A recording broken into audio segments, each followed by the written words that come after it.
There's a very well documented case of a skinwalker that comes out of Phoenix.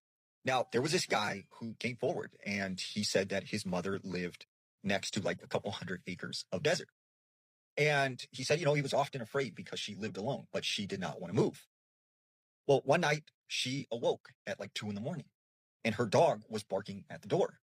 So she got up and figured he needed to go outside and use the bathroom. So she puts him on the leash and she starts walking him around the backyard. She said that's when she heard what sounded like her husband's voice coming from out in the desert behind some brush. She heard the voice say, "Are you there? Are you still there?" And she said, she called out her husband, Ingram, like, is that you? Is that you, Ingram? And she said, the voice responded back, "Yes. Now come out here into the desert, like come behind this brush. Just come on." And she's like, "No, Ingram, you are deceased." And so she took off running with the dog back into the house. Well, for several weeks, she would have something knocking at her door, banging at her windows. When she would go to answer the door, there would be no one there. She would hear laughs and screams coming from outside. And she, eventually told her son about what had happened. And he come over to the house a couple times, and he couldn't find anything or find anyone. They reached out to the police. The police set up patrols. They couldn't find anything or catch anyone that was harassing this old lady. And then she said one night there was a really bad thunderstorm. And after the thunderstorm had stopped, she hears a knock at the door. She goes to answer it. And when she opens the door, she's surprised to see her husband, Edgar.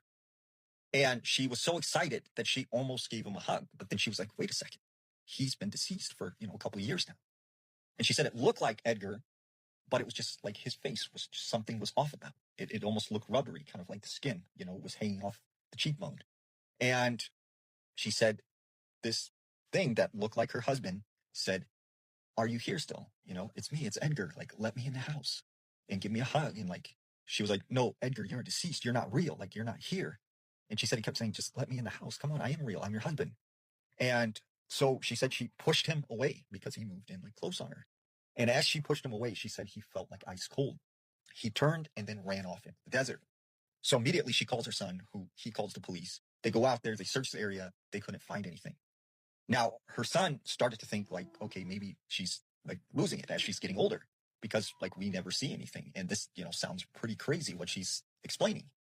Until one night he happened to pull in front of her house and he said he sees this man standing next to her door. And when he locked eyes with him, he could see that he had these bright yellow eyes. And he said this man turned, took off running towards the desert, but he got down on all fours just like an animal.